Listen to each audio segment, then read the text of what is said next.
अन्य लाइफस्टाइल बीमारियां हमें अपने आगोश में ले रही है। इसकी प्रमुख वजह हमारे खाने का गलत समय और हमारे खाने में गलत भोजन।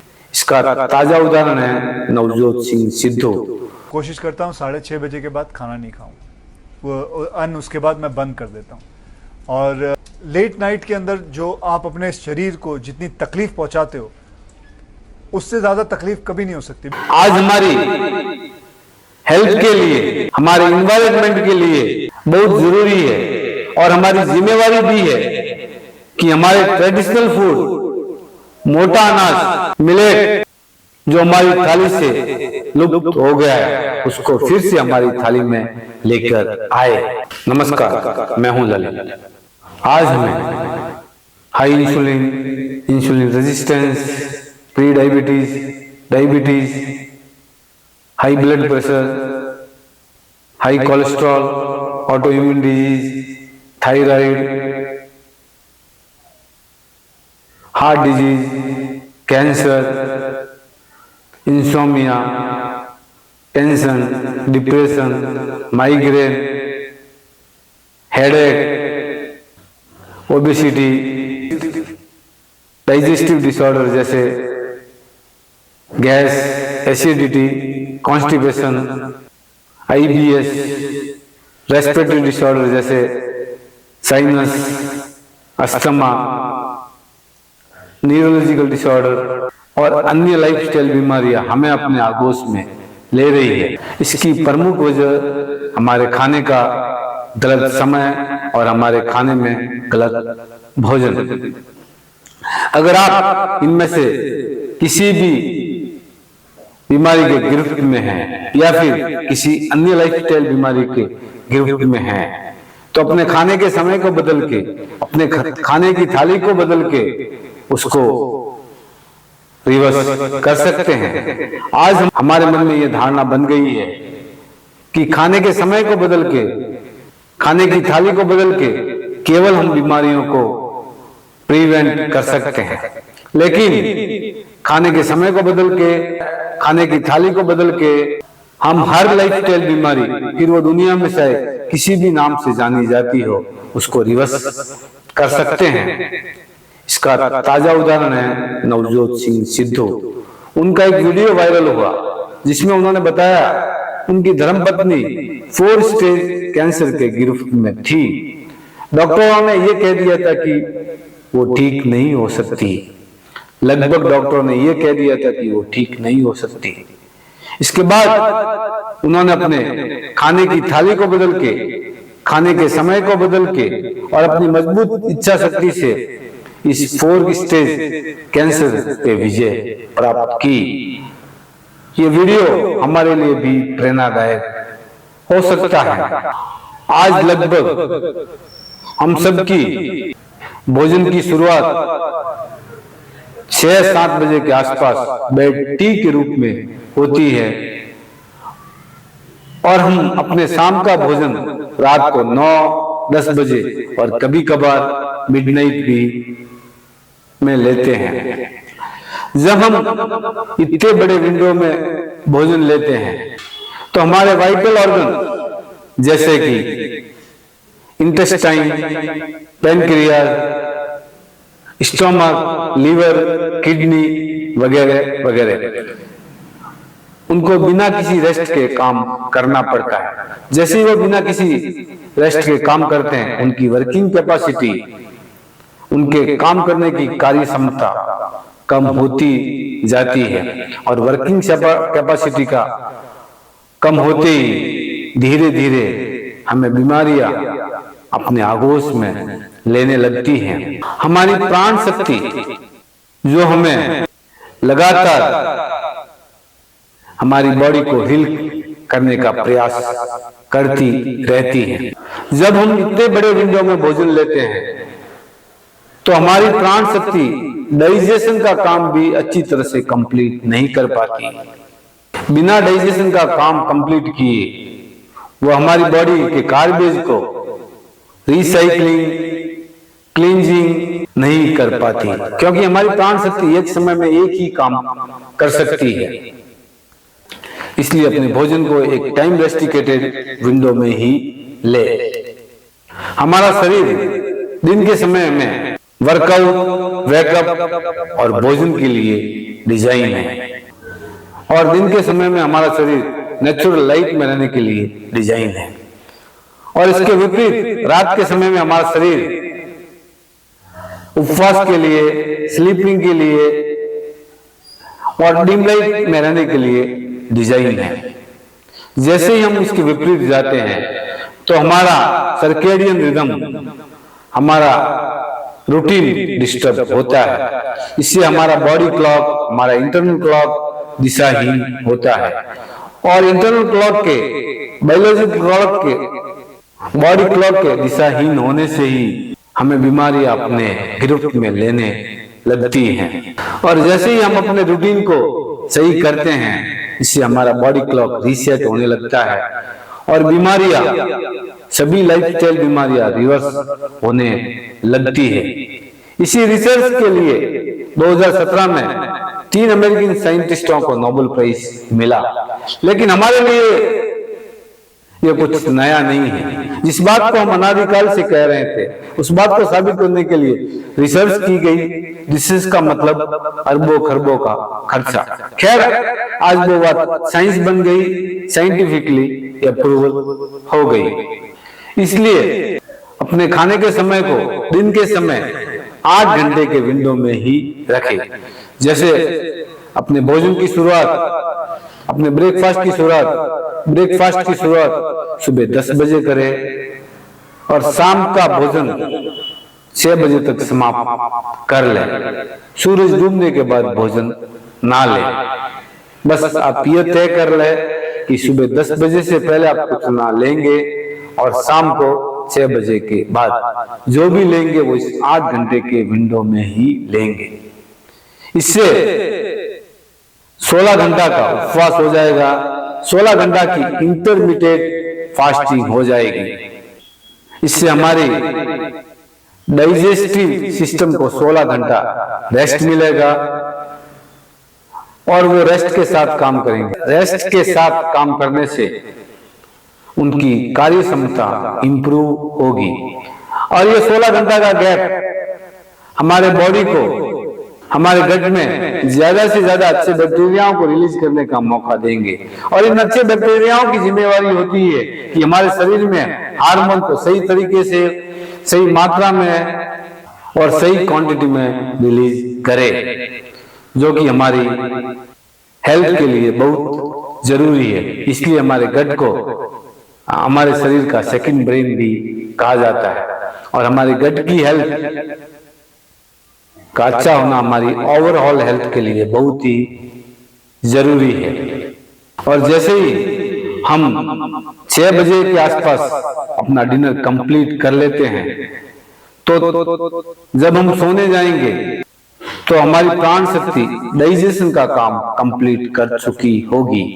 Digestion complete means deep sleep on.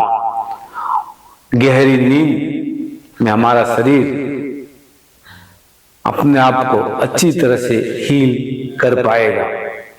हमारी प्राण शक्ति हमारे अंदर के कार्बेज, डेड सेल्स को अच्छी तरह से रिसाइकलिंग कर पाएगी, उसकी क्लींजिंग कर पाएंगी, जिससे कि हमारा शरीर हील होने लगेगा।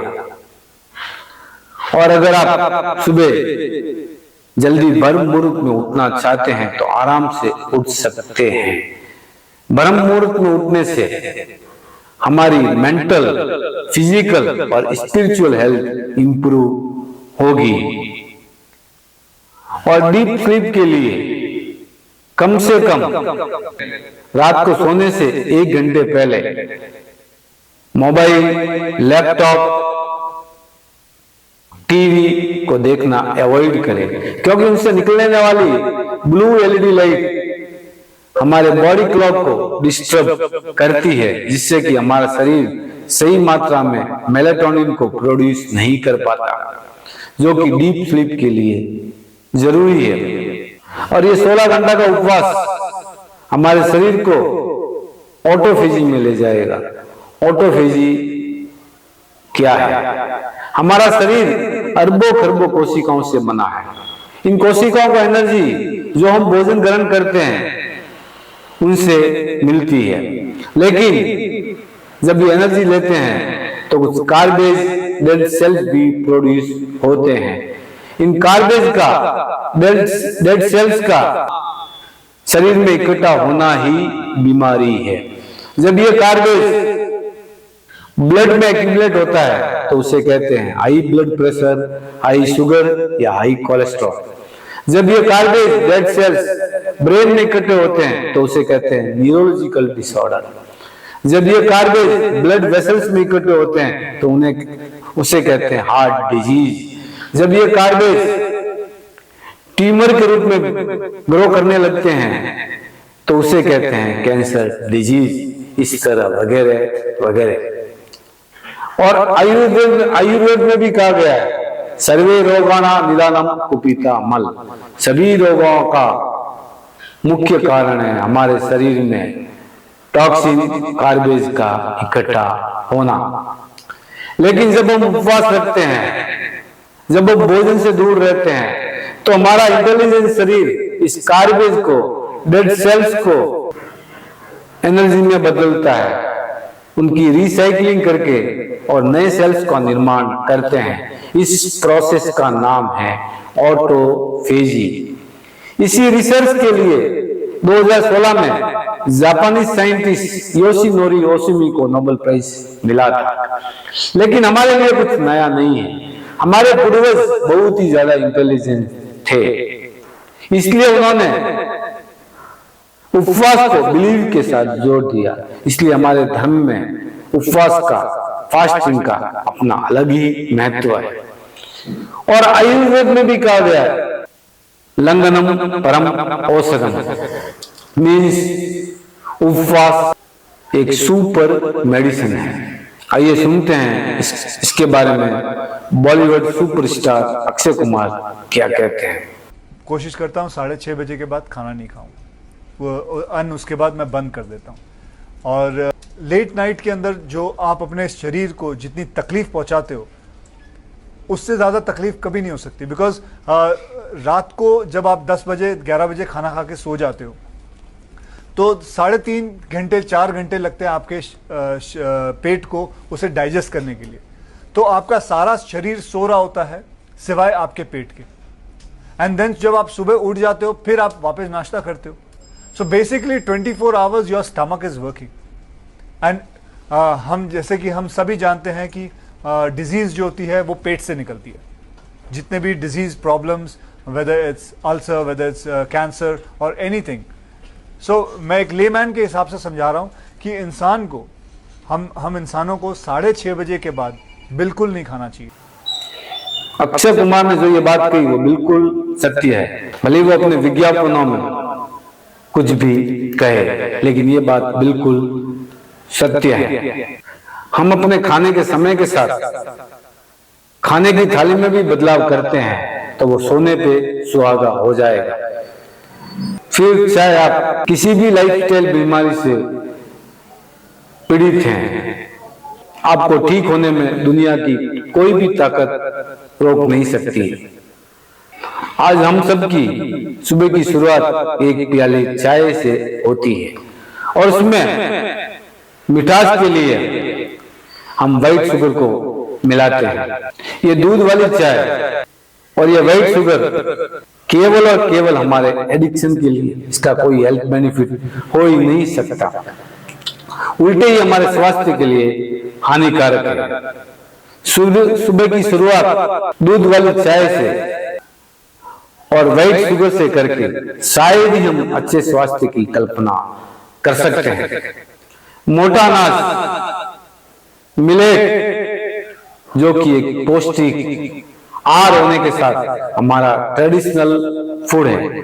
हमारे पूर्वज इनका सेवन करके एक स्वस्थ और लंबी उम्र जिया करते थे, लेकिन आज लगभग हमारी थाली से लुप्त हो गया है।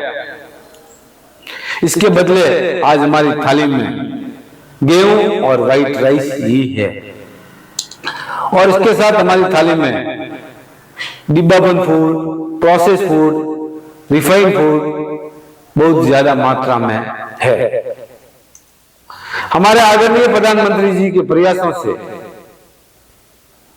संयुक्त राष्ट्र संघ ने 2023 को इंटरनेशनल मिलेट ईयर घोषित किया था और हमने उसको सेलिब्रेट भी किया, जो कि एक अच्छी और प्रशंसनीय बात है।